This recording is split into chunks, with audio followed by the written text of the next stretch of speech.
Sushil Kumar real estate plus के इस नए एपिसोड में आप सभी का स्वागत करता हूं। आज हम दिल्ली एनसीआर में रियल एस्टेट की ग्रोथ की संभावनाओं के बारे में बात करेंगे। तो चलिए शुरू करते हैं।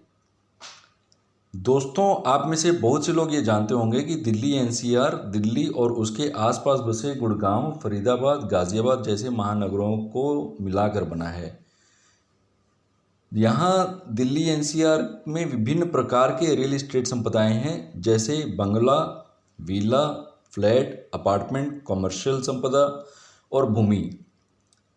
यहाँ कई निर्माण कंपनियां और डेवलपर्स उच्च गुणवत्ता वाली परियोजनाओं को लेकर आए हैं, जिनमें आप अपने बजट के हिसाब से चयन कर सकते हैं।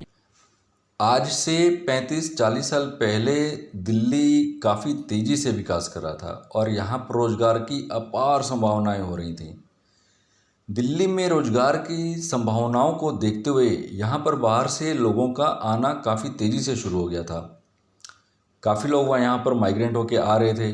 इसको देखते हुए दिल्ली के आसपास बसे नोएडा, गाजियाबाद, फरीदाबाद एवं गुरुग्राम को भी दिल्ली की तर्ज पर विकसित करने का निर्णय लिया गया, ताकि दिल्ली में हो रहे कंजेशन को कम किया जाए और जो लोग बाहर से माइग्रेंट होकर दिल्ली आ रहे हैं वे लोग इन महानगरों में भी अपना आशियाना बना सकें।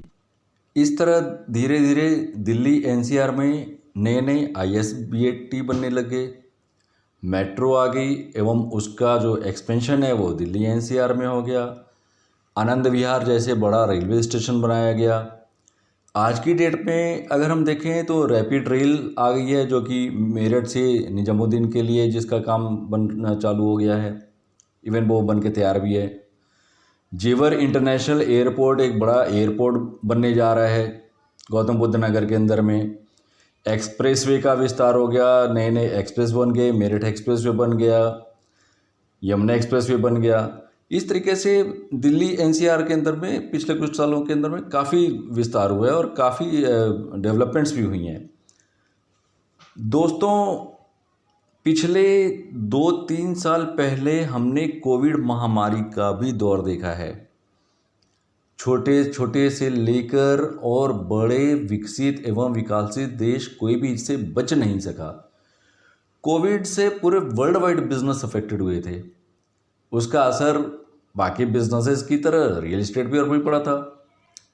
बायर्स कम हो गए थे, काम स्लो हो गया था। इसका रियल एस्टेट की सेल पर भी बुरा असर पड़ा था दोस्तों। लेकिन कोविड के बाद से अब तक रियल एस्टेट सेक्टर ने काफ़ी प्रगति की है, काफ़ी तेज़ी और इम्प्रूवमेंट हुई है इस सेक्टर के अंदर में।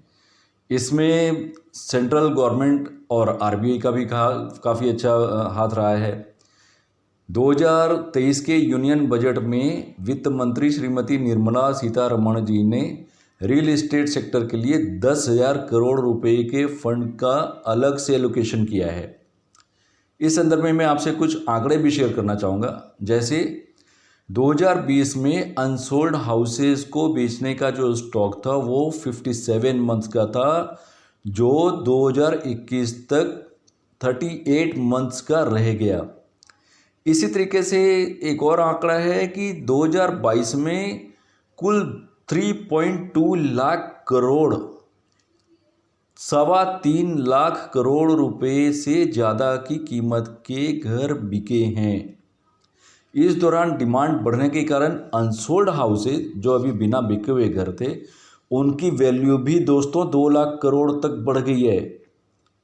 हालांकि इसी दौरान दोस्तों आप जानते हैं कि महंगाई भी बढ़ी है, बैंक के होम लोन्स के इंटरेस्ट रेट्स में भी बढ़ोतरी हुई है। उसके बावजूद होम्स की, फ्लैट्स की डिमांड बढ़ी है। अब लग्जरी हाउसेस की तरफ लोगों का इंक्लिनेशन ज़्यादा हो गया है। जैसे आपको मैं एक सर्वे के हिसाब से अगर बताऊं तो 1 से 2 करोड़ की वैल्यू के प्रॉपर्टी की डिमांड जो है वो 37% तक बढ़ गई है। ये मैं कोविड के बाद के आंकड़े की बात कर रहा हूँ। 2 से 5 करोड़ की वैल्यू के जो हाउसेज हैं उनकी डिमांड 54% बढ़ गई है। और इसके साथ ही दोस्तों आने वाले कुछ समय में इस सेक्टर में 68% पर एनम की ग्रोथ भी संभव है।